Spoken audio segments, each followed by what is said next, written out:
Setiap hari, nenek tua itu datang ke pasar membawa karung besar yang kotor dan berat. Tak pernah bicara banyak, tak pernah mengeluh, hanya duduk diam sambil menatap lalu lalang orang yang mengabaikannya. Tapi siapa sangka, isi karung itu menyimpan rahasia yang bisa membalikkan seluruh pandangan mereka tentang siapa sebenarnya nenek itu. Langkah kaki kecil itu terdengar pelan, hampir tenggelam oleh hiruk-pikuk pasar pagi. Tapi mereka yang sudah biasa berjualan di sana, yang tiap hari menata lapak sejak fajar mereka, tak mungkin tidak mengenali suara itu. Krek, krek, krek, bukan suara sepatu mahal. Bukan pula sandal baru. Itu bunyi dari sepasang sandal jepit yang solnya sudah tak utuh. Berjalan menyusuri tanah basah penuh sisa-sisa daun sayur dan plastik bekas. Loh, datang lagi nenek karung. Suara sumbangbu. Lastri, penjual jamu langganan, terdengar nyaring, beberapa kepala menoleh. Sebagian tersenyum mengejek. Sebagian pura-pura tak lihat. Tapi si nenek seperti biasa, hanya menunduk. Di punggungnya, tergantung sebuah karung lusuh yang hampir setinggi badannya sendiri. Warnanya coklat kotor, tambalan di sana-sini, dan bau, khas plastik lembab, bercampur debu. Buang aja tuh karung ke sungai. Bikin pasar makin kumuh, saut Pak Heru, penjual ikan, sembari mengibaskan celemeknya. Nenek itu tetap berjalan. Tidak cepat, tidak lambat, seolah waktu baginya tak pernah mendesak. Ia menyusuri lorong antar lapak sambil sesekali memungut botol, plastik, kertas bekas, atau sendok pecah yang entah dari mana. Anak-anak kecil yang ikut orang tuanya berdagang mulai ikut-ikutan. Nek, karungnya mau meledak tuh. Teriak seorang bocah sambil tertawa terbahak. Isinya apa, Nek? Harta karun? Atau bekas mimpi yang gagal? Sahut yang lain, disambut tawa teman-temannya. Tapi Nenek Sumarni tak menggubris. Ia hanya menghela napas. Pelan, kemudian duduk di pojok dekat tiang listrik, mengelap keringat dengan ujung lengan bajunya yang robek. Tangannya gemetar. Usianya jelas tak muda lagi. Keriput di wajahnya adalah cerita panjang yang ditulis waktu tanpa jeda. Di balik karung, itu ada sesuatu yang selalu ia jaga. Ia tak pernah membukanya di depan orang. Bahkan saat ada yang pura-pura baik menawarkan diri untuk membantu membawakan, ia menolak dengan lembut, tetapi tegas. Karung ini, nenek aja yang bawa. Ucapnya. Sinta, gadis muda yang membantu ibunya, jualan pisang, memperhatikannya dari jauh. Ia tak ikut menertawakan. Tapi juga tak cukup berani untuk mendekat. Ada sesuatu dari nenek itu yang membuat hatinya merasa aneh. Campuran antara iba dan penasaran. 1 jam berlalu. Matahari makin tinggi. Pasar semakin ramai. Nenek Sumarni bangkit, berjalan ke arah tempat sampah pasar. Ia mulai memilah-milah isi kantong-kantong plastik besar yang dibuang sembarangan. Sebuah tomat busuk menempel di lengan bajunya. Tak sengaja atau disengaja, tidak ada yang tahu. Yang jelas, tawa kembali terdengar dari kejauhan. Astaga, nenek karung tomat, seru seseorang. Tawa pecah. Lagi-lagi. Tapi tiba-tiba, langit seperti ikut murung. Awan menggulung, dan dalam hitungan menit, hujan turun deras. Semua orang berlarian menyelamatkan dagangan mereka. Plastik-plastik besar dibuka. Terpal ditegakkan. Lapak-lapak ditutupi Nenek Sumarni, ia tetap berdiri. Badannya menggigil. Karungnya makin berat karena air hujan menyerap seluruh isinya. Sinta, yang melihat dari jauh, tak tahan lagi. Ia menghampiri si nenek dan meraih lengan rapuh itu. Nek, ayo berteduh dulu, ujarnya, tulus. Nenek itu menoleh. Matanya seperti telaga lama yang nyaris kering, tapi masih menyimpan sedikit air di dasarnya. Ia mengangguk pelan. Mereka duduk di bawah tenda lapak pisang. Nenek mengeratkan pelukannya pada karung besar itu, seperti memeluk anak kecil yang kedinginan. Sinta memberinya segelas teh hangat. Tak banyak kata keluar dari mulut si nenek. Hanya sepotong senyum yang muncul sesekali. Makasih ya, Nak. Sinta mengangguk. Nenek enggak capek tiap hari ke sini? Capek, Nak. Tapi ada yang harus nenek cari. Kalimat itu menggantung. Sinta tak bertanya lebih jauh. Tapi hatinya tahu. Ada sesuatu yang disembunyikan di balik karung itu. Bukan sekadar botol plastik atau koran bekas. Malamnya di sebuah gubuk reot di pinggir rel kereta, Nenek Sumarni menyalakan lampu minyak kecil. Ia membuka karungnya dengan hati-hati. Dari dalamnya ia mengeluarkan beberapa bungkusan plastik yang sangat rapi. Di dalamnya, foto-foto, surat. Sepucuk liontin kecil berisi foto anak laki-laki berusia 5 tahun. Nenek menatap foto itu lama. Tangannya gemetar, bibirnya bergetar. "Yoga, kamu di mana, Nak? Ibu masih di sini? Ibu nggak kemana-mana?" Satu tetes air mata jatuh ke surat yang mulai menguning. Tertulis di sana dengan tinta biru. "Untuk Yoga, anakku tercinta. Jika suatu hari kamu membaca surat ini, ketahuilah bahwa ibu tak pernah berhenti mencintaimu. Ibu akan terus mencarimu. Sampai nafas terakhir ibu pun, ibu masih percaya kita akan bertemu." Nenek menyelipkan kembali semua kenangan itu ke dalam karung. Ia merapatkan ujungnya dengan tali tambang. Kemudian duduk bersandar, menatap langit-langit rumahnya yang bocor. Di luar, hujan masih turun. Tapi di dalam dada Nenek Sumarni, ada badai yang lebih lama tinggal. Dan ia tak tahu bahwa esok pagi, karung itu akan terbuka di tengah pasar. Dan seluruh dunia kecil yang dulu mengejeknya akan menyaksikan isi hatinya yang selama ini tersembunyi. Pagi kembali datang di pasar Rejowinangun. Langit masih agak kelabu, tapi kesibukan sudah seperti biasa. Udara bercampur aroma sayur mayur, ikan segar, keringat, dan bau plastik yang menyengat dari lapak-lapak yang baru dibuka. Suara-suara pasar membentuk irama yang kacau tapi hidup. Teriakan pedagang, tawa kecil anak-anak, gesekan sandal dengan aspal basah, dan suara motor yang sesekali lewat membawa karung-karung beras. Di antara itu semua, satu suara yang paling familiar terdengar seperti jarum jam tua yang tak pernah berhenti berdetak. Krek, krek, krek. Tuh dia datang lagi. Seru Bu Lastri sembari menuangkan jamu kuning ke botol plastik pelanggan. Nenek karung. Belum insyaf juga kelilingin pasar. Pak Heru, yang sedang membersihkan sisik ikan lele, ikut menimpali. Hidup keras banget ya. Udah tua, masih cari rongsokan. Kayak nggak ada keluarga yang mau rawat. Di pojok lain, Sinta diam-diam menggeleng. Hatinya masih tertinggal pada percakapannya dengan Nenek Sumarni kemarin. Ia masih ingat jelas ekspresi wajah nenek itu ketika menyebutkan satu kalimat sederhana yang membuat dadanya sesak. Ada yang harus nenek cari, bukan uang, bukan botol, tapi seseorang. Sinta membuka lapak pisangnya dan mulai menata buah yang masih mentah di satu sisi, yang matang di sisi lain. Ibunya belum datang. Ia sempat sakit perut sejak kemarin malam. Jadi pagi ini, Sinta bekerja sendiri. Beberapa pelanggan mulai datang. Pasar makin riuh. Tapi perhatian Sinta tidak sepenuhnya tertuju pada pembeli. Ia melirik ke arah Nenek Sumarni yang tengah duduk bersandar di bawah pohon waru dekat gerobak rusak. Nenek itu tengah mengikat ulang karungnya, seperti menjaga harta berharga. Di sebuah kota kecil sekitar 2 jam perjalanan dari pasar itu, seorang pemuda tampak berdiri di depan tiang telepon sambil menempelkan selebaran. Wajahnya bersih, rambutnya rapi, tapi sorot matanya letih. Pemuda itu bernama Yoga. Setiap selebaran yang ia tempelkan punya kalimat yang sama di atasnya, mencari ibu kandung. Ciri-ciri: wanita usia lanjut, berkulit sawo matang, terakhir terlihat di sekitar stasiun tahun 25 yang lalu.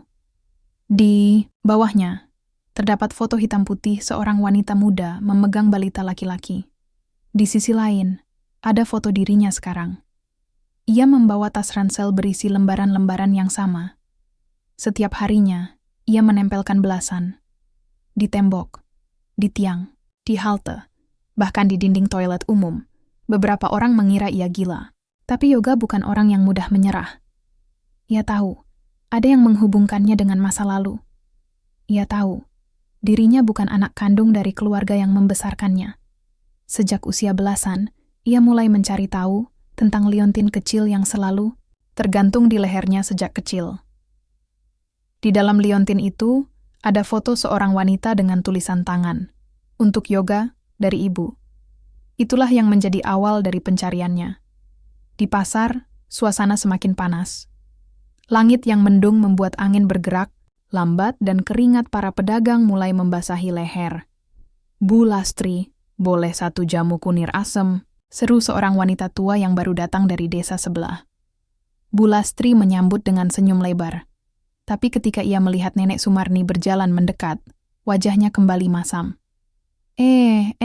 Minggir dulu, Nek. Jangan di sini. Banyak orang mau beli. Nih, ucapnya sambil mengibaskan tangan ke arah si nenek. Nenek Sumarni hanya menunduk, berjalan mundur perlahan tanpa bicara sepatah kata pun. "Dasar bawa sial," gumam Bu Lastri pelan, tapi cukup terdengar oleh sebagian yang lewat. Sinta yang mendengar, menoleh cepat, matanya tajam. "Bu Lastri, jangan gitu dong." "Tuh anak, belain pemulung?" "Hah? Emangnya dia siapa buat kamu?" Sinta tak menjawab. Ia mengangkat keranjang pisangnya dan memindahkan ke sisi lebih teduh. Dalam hati, ia tahu, bukan soal siapa-siapa, tapi soal perasaan. Saat waktu menunjukkan tengah hari, beberapa pengunjung mulai pulang. Pedagang mengelap keringat, lalat semakin banyak, dan suara tangisan bayi dari ujung pasar menambah bising yang tak beraturan. Tiba-tiba terdengar suara plastik robek. Sebagian karung Nenek Sumarni tersangkut pada paku lapak tua dan robek kecil. Ia cepat-cepat menahan bagian yang sobek itu. Tetapi, selembar foto kecil jatuh ke tanah. Sinta, yang melihat dari kejauhan, spontan menghampiri dan mengambilnya. Ini foto siapa, Nek?" Nenek itu buru-buru merebutnya dengan tangan gemetar. "Maaf, ini milik Nenek." Sinta terdiam. Foto itu, meskipun hanya sempat ia lihat sedetik, memperlihatkan seorang anak kecil yang wajahnya mengandung kesedihan dalam senyum. Seperti wajah Yoga yang sempat ia lihat. Di selebaran yang tertempel di papan pengumuman dekat stasiun beberapa hari lalu. Sinta mencoba mengingat. Rambut ikal, lesung pipit sebelah kiri, sorot mata yang mirip sekali. Sementara itu, di pinggir kota, Yoga memasukkan selebaran terakhir ke saku bajunya. Ia duduk di halte dan menatap langit. Ada suara di dalam hatinya yang seperti memanggil. Pasar. Ke pasar. Coba ke pasar. Ia belum pernah ke pasar Rejowinangun. Tapi sore itu, entah kenapa, langkah kakinya menuju ke sana. Dan tak satu pun dari mereka tahu. Besok adalah hari yang tak akan terlupakan.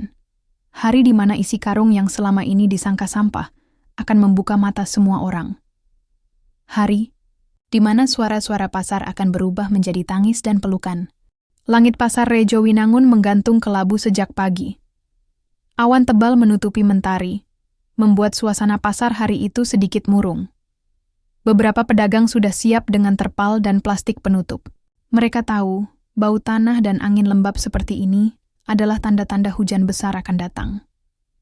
Nenek Sumarni datang sedikit lebih siang dari biasanya. Langkahnya terlihat lebih berat, karung di punggungnya tampak menggembung lebih besar dari kemarin. Meskipun tubuhnya sudah renta, ia tetap memeluk karung itu seolah-olah sedang membawa bayi. Beberapa pedagang masih bersikap sama. "Loh, karung ajaibnya makin besar ya, Nek?" Sindir Pak Heru sambil menertawakan dirinya sendiri. Yang lain ikut menyahut, jangan-jangan isinya surat cinta zaman Belanda. Tawa meledak. Tapi hari itu, tak seperti biasanya, Nenek Sumarni menatap mereka sekilas. Pandangannya bukan marah, bukan pula terluka, hanya lelah, seperti mata seseorang yang telah terlalu lama menunggu sesuatu yang tak kunjung datang. Ia duduk di pojok pasar, dekat lapak buah yang sepi. Dari sana ia bisa melihat semua orang, semua tawa, semua bisik-bisik. Tapi yang paling jelas adalah suara dari dalam hatinya sendiri. "Yoga, kamu dengar suara ibu, Nak? Kamu masih ingat wajah ibu?" Hujan pertama turun ketika jam pasar hampir menunjukkan pukul 10. Butiran air menimpa atap seng dan kain tenda, menciptakan irama yang tak beraturan tapi menenangkan. Beberapa pedagang mulai menutup dagangan. Sinta yang baru selesai melayani pembeli, segera merapikan pisang-pisangnya dan menarik plastik penutup. Ia melihat ke arah nenek yang masih duduk di sana, basah kuyup, karungnya semakin berat disiram hujan. Tanpa berpikir panjang, ia mengambil payung dan berlari menghampiri. "Nek, ayo ke sini, jangan di situ. Nanti sakit," teriaknya sambil membuka payung besar. Nenek Sumarni menoleh pelan.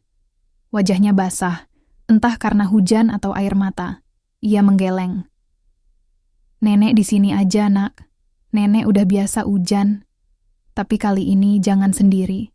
Ya." Sinta menarik tangannya perlahan. Nenek itu tidak menolak. Mereka berjalan bersama menuju bawah tenda Sinta.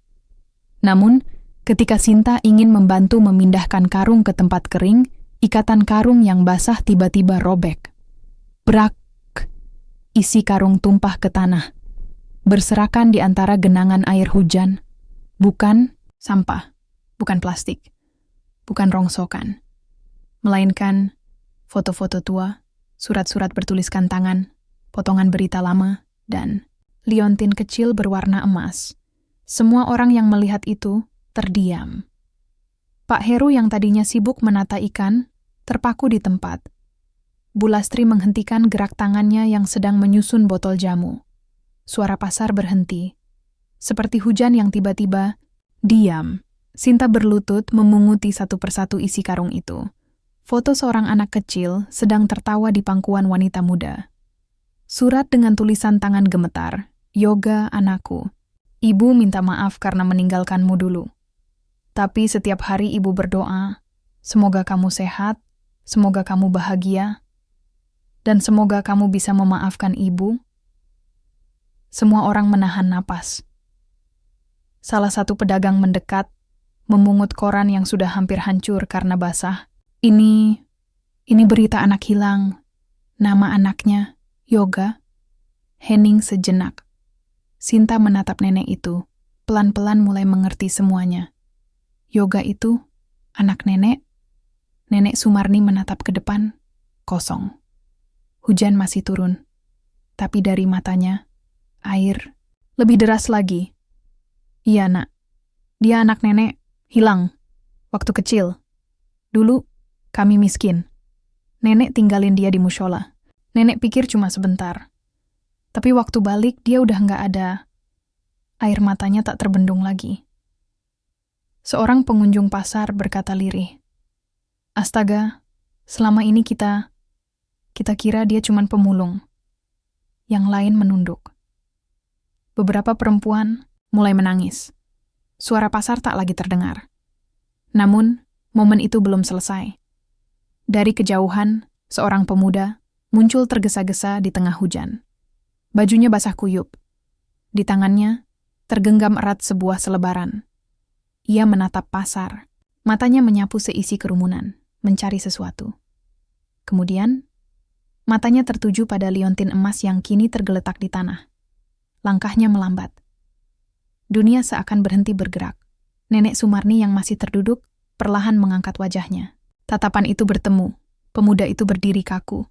Napasnya tertahan. "Nenek." Hujan mengguyur wajah mereka.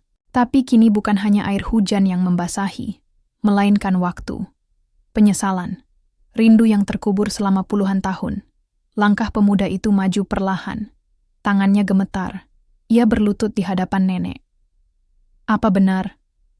Nenek yang tinggalkan aku dulu di mushola kecil, di dekat rel kereta?" Nenek Sumarni menutup mulutnya, tubuhnya bergetar hebat. "Yoga." Suara itu lirih, patah, tapi pasti.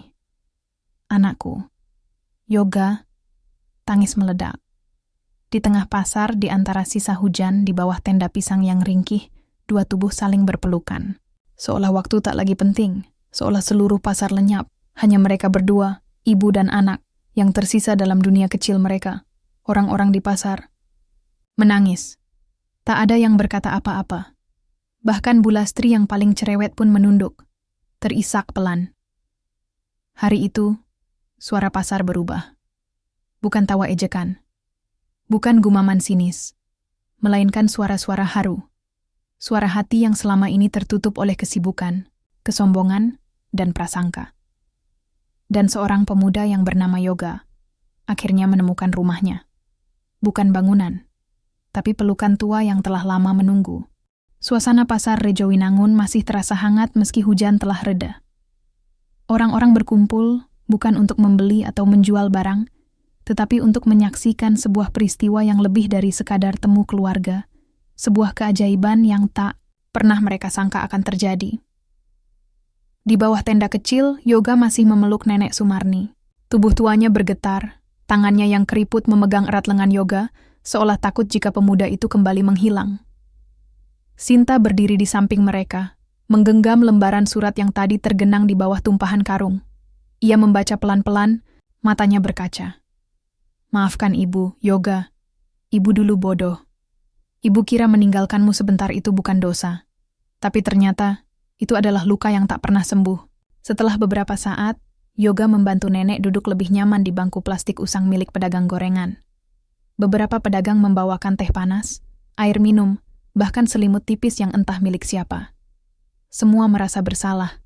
Semua ingin menebus waktu. Dan ketika suasana mulai tenang, Sinta pelan-pelan bertanya, "Nek, boleh cerita tentang dulu?" Nenek Sumarni mengangguk pelan. Ia menarik napas panjang. Untuk pertama kalinya, ia membuka cerita yang telah ia simpan lebih dari 25 tahun. Dulu, Nenek Sumarni bukanlah pemulung. Namanya Sumarni, gadis desa dari kaki gunung. Ia menikah muda dengan seorang pria sederhana bernama Tarmo. Mereka hidup bahagia meski miskin.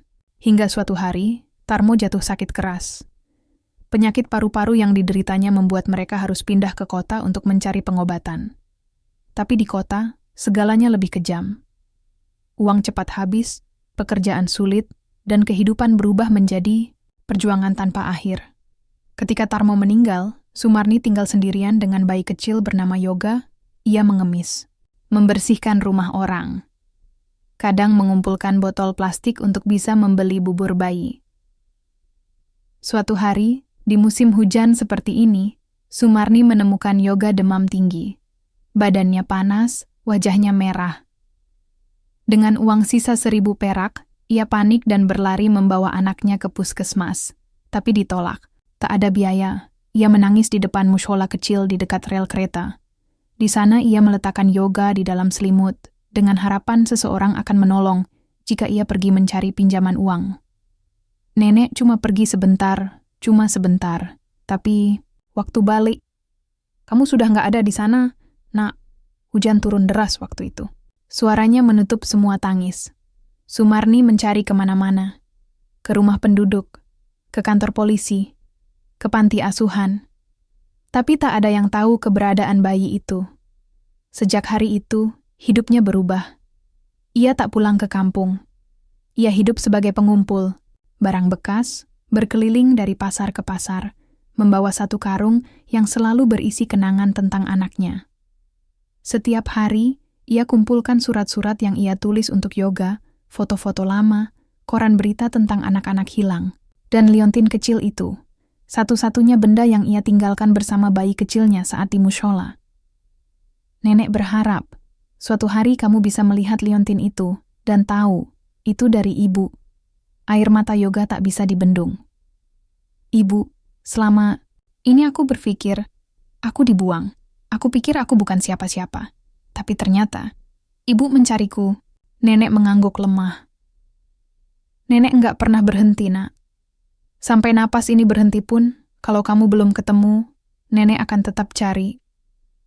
Semua orang di pasar menunduk. Tak ada yang bisa menatap mata Nenek Sumarni hari itu tanpa merasa bersalah. Orang-orang yang dulu menertawakan karungnya, kini tahu karung itu bukan tempat sampah. Tapi peti kenangan, kotak doa, penanda cinta yang tak pernah padam. Dan ironisnya, mereka selama ini terlalu sibuk untuk melihatnya. Hari itu, Yoga memutuskan untuk tidak pulang ke kota. Ia menyewa kamar kecil di dekat pasar. Ia ingin menghabiskan waktu bersama ibunya. Waktu yang selama ini hilang. Beberapa hari setelah kejadian itu, pasar berubah. Nenek Sumarni tak lagi berjalan sendiri. Kini, ia selalu ditemani Yoga. Bahkan kadang Sinta ikut menemaninya keliling. Bukan untuk mengais sampah, tapi untuk berbagi cerita. Pedagang-pedagang yang dulu mengejek, kini menyapa dengan senyum. Bu Lastri bahkan membuatkan jamu gratis untuk nenek setiap pagi. Seseorang dari media lokal sempat datang meliput kisah mereka. Foto nenek Sumarni dan Yoga terpampang di koran sebagai kisah ibu dan anak yang dipertemukan karung lusuh. Namun yang paling berarti bagi mereka, bukan koran, bukan berita, bukan simpati orang, melainkan waktu. Waktu yang akhirnya menyatukan nama yang dulu sempat dilupakan. Yoga, sebuah nama yang dulunya membuat Sumarni menyesal setiap hari. Kini jadi nama yang ia panggil setiap pagi, dengan senyum dan air mata bahagia. Pagi itu, pasar tradisional seperti biasa riuh dengan suara-suara pedagang, aroma kue basah, dan denting logam dari lapak sayur. Namun, di salah satu sudutnya, suasana tak seperti biasanya. Para pedagang berbisik-bisik, memandang ke arah yang sama. Seorang pemuda berdiri canggung di dekat gerobak tua, di mana nenek pemulung itu biasa duduk dengan karung lusuh di sisinya. Yoga. Sudah 3 hari sejak pertemuan tak terduga itu. Sejak dia melihat tumpukan surat dan foto di dalam karung, besar nenek Sumarni, hatinya tak tenang. Surat-surat itu, terbungkus rapi dalam plastik bening, menyimpan sesuatu yang selama ini dia cari. Nama ibunya. Bukan nama yang lengkap, bukan alamat, bukan data pasti. Hanya sepenggal kalimat dalam sebuah surat tua yang menyebut nama kecilnya. Dan kalimat, untuk anakku Yoga, jika kelak engkau membaca ini, ketahuilah, ibumu selalu mencintaimu, meski dunia tak lagi berpihak. Itu cukup. Lebih dari cukup untuk membuat dunia Yoga berhenti berputar sesaat. Surat itu ditulis dengan tangan yang gemetar, tinta yang mulai pudar, tapi tiap kata di dalamnya seperti membakar dadanya. Dia ingat malam itu, saat dirinya menangis di kamar kosan sempit yang tak pernah benar-benar terasa seperti rumah. Kini, ia berdiri di sini, mencoba memahami siapa sebenarnya nenek tua yang selama ini dianggap gila oleh sebagian warga pasar. Nenek Sumarni menatapnya dari balik tikar yang dihampar di sudut lapa. Dia tampak lelah, lebih tua dari kemarin, namun ada sesuatu di matanya, campuran antara harapan dan ketakutan. Yoga, panggilnya lirih, seperti takut suaranya akan merusak mimpi. Pemuda itu menoleh, pelan, lalu menghampiri. Kita perlu bicara, katanya pendek. Tanpa banyak kata, mereka duduk berdampingan di sisi gerobak kayu. Orang-orang menatap dari kejauhan, berbisik-bisik, namun tak ada yang berani mendekat. Pasar mendadak terasa seperti panggung, dan mereka adalah aktor utama dalam kisah yang tak pernah mereka minta. Nenek Sumarni membuka mulut, namun suara tercekat. Yoga mendahului. Apa semua itu benar? Surat-surat, foto-foto, itu dari ibu saya? Sumarni mengangguk pelan. Itu semua milikku, dan juga milikmu. Aku nggak mengerti. Aku pikir ibuku meninggal saat aku kecil. Sumarni menelan ludah. Itulah yang mereka katakan padamu kan? Bahwa ibumu meninggalkanmu? Bahwa dia tak peduli? Yoga diam. Matanya tajam. Aku tidak meninggalkanmu, Yoga. Aku dipisahkan darimu.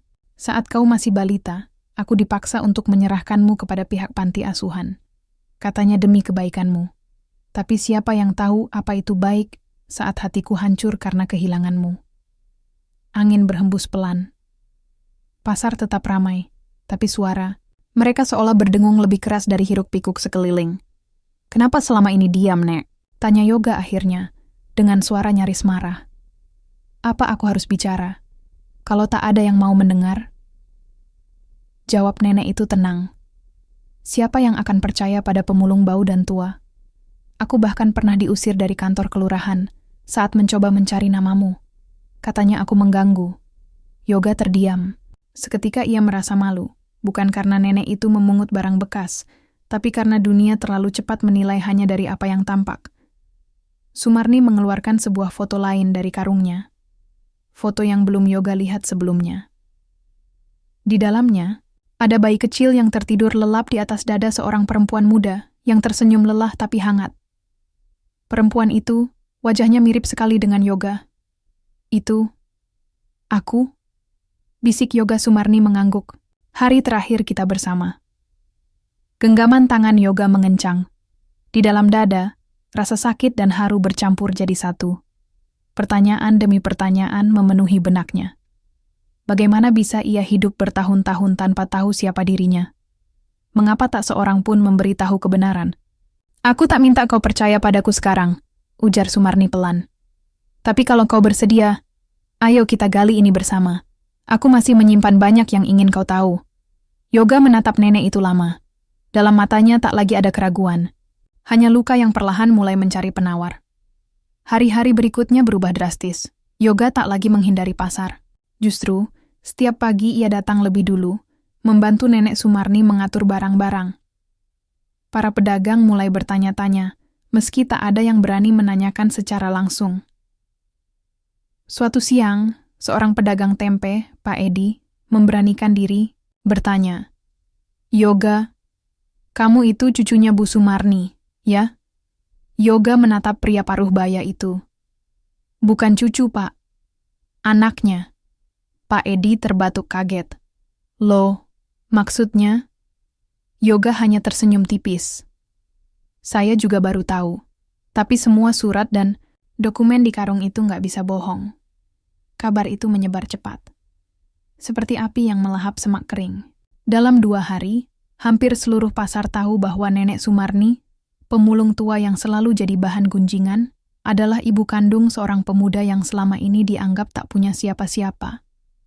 Banyak yang merasa bersalah, banyak pula yang ragu. Namun, Yoga tak peduli. Ia mulai duduk lebih lama bersama neneknya setiap malam. Mereka membongkar isi karung satu demi satu. Bukan hanya barang bekas, tapi juga kenangan. Potongan tulisan, kwitansi rumah sakit, surat kabar tua, bahkan buku harian yang ditulis dengan tinta yang hampir menghilang. Dari sana, Yoga mulai menyusun kembali kisah hidupnya dan kisah hidup perempuan luar biasa yang selama ini diam-diam menjaganya dari jauh. Suatu malam, saat hujan turun gerimis, Yoga duduk termenung di depan rumah neneknya.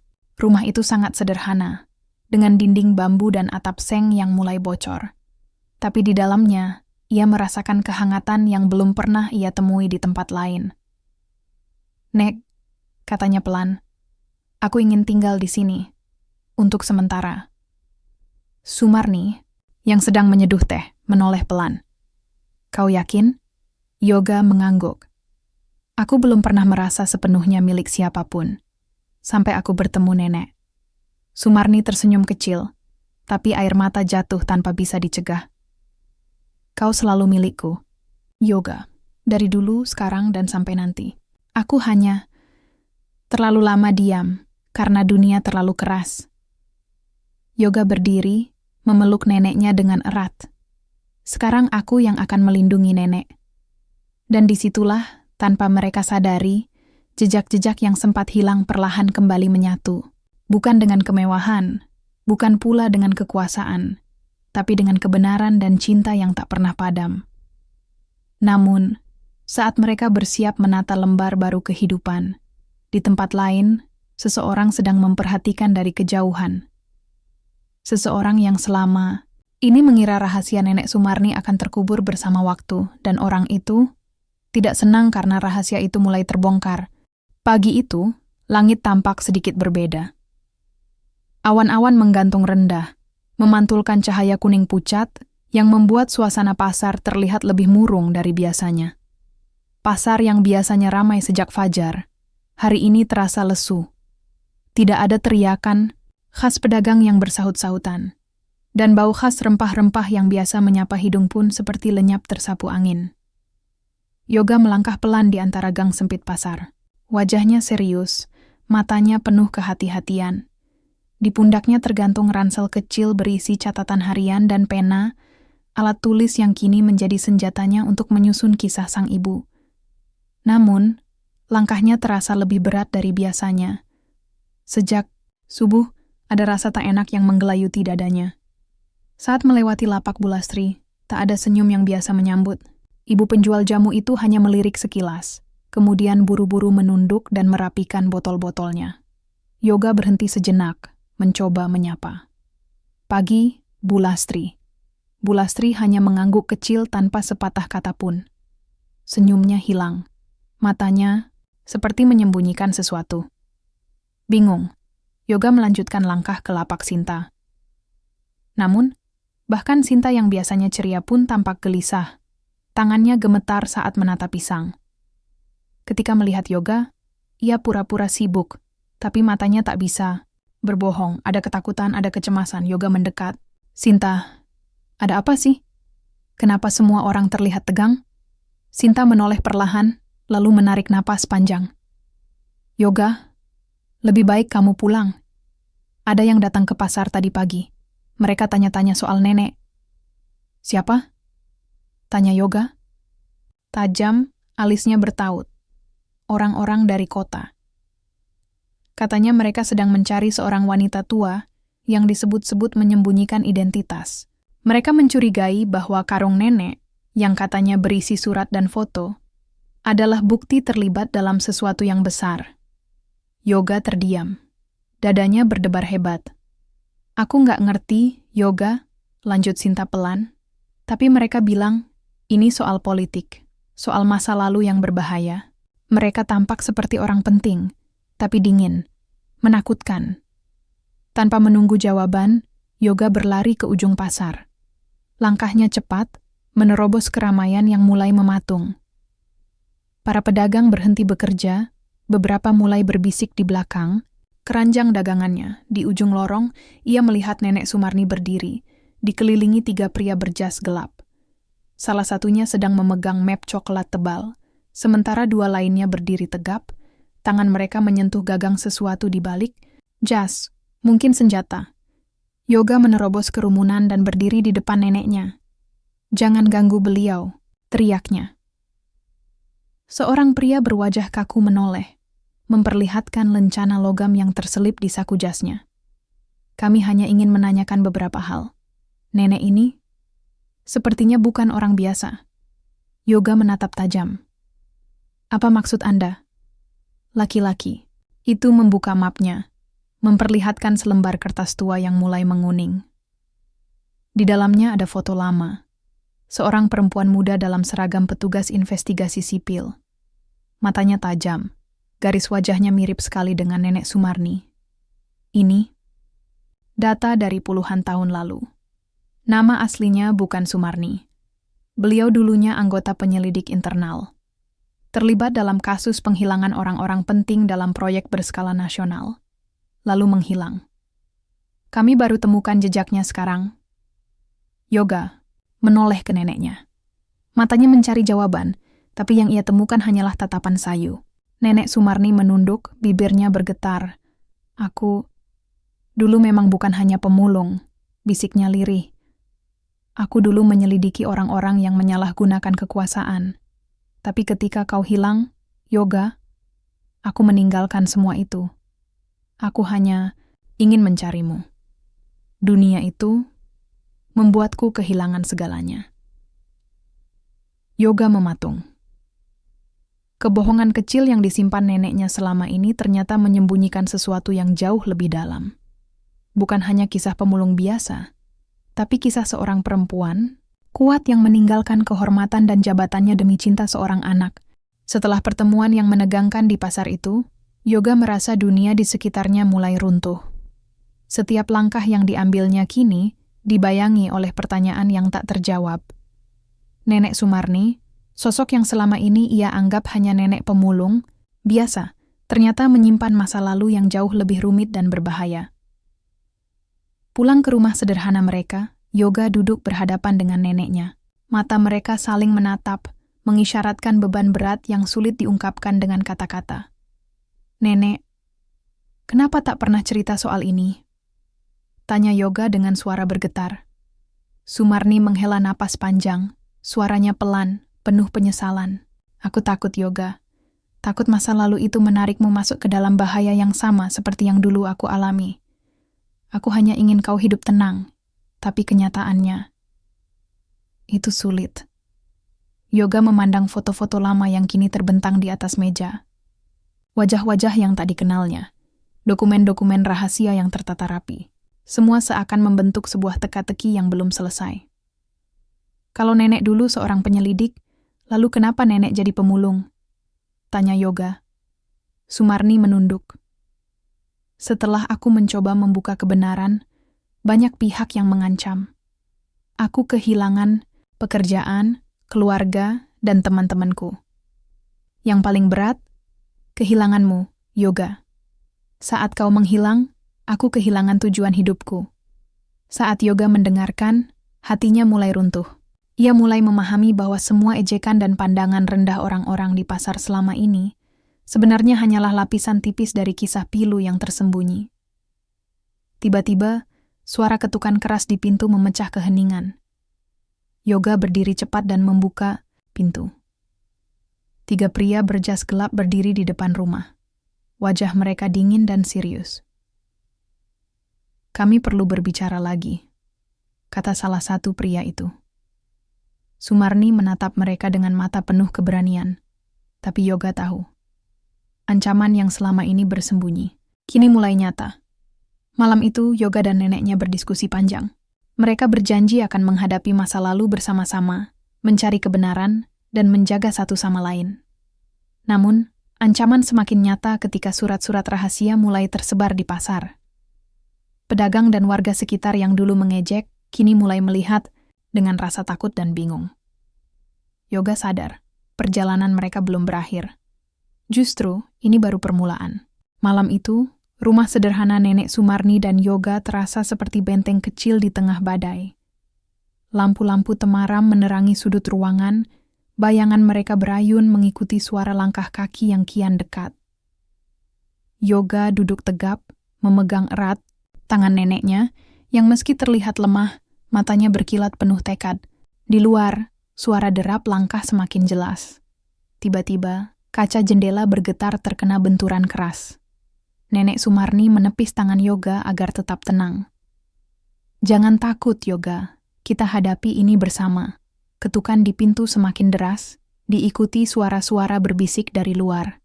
Yoga mengintip dari celah jendela, melihat beberapa sosok berwajah garang berdiri di depan rumah.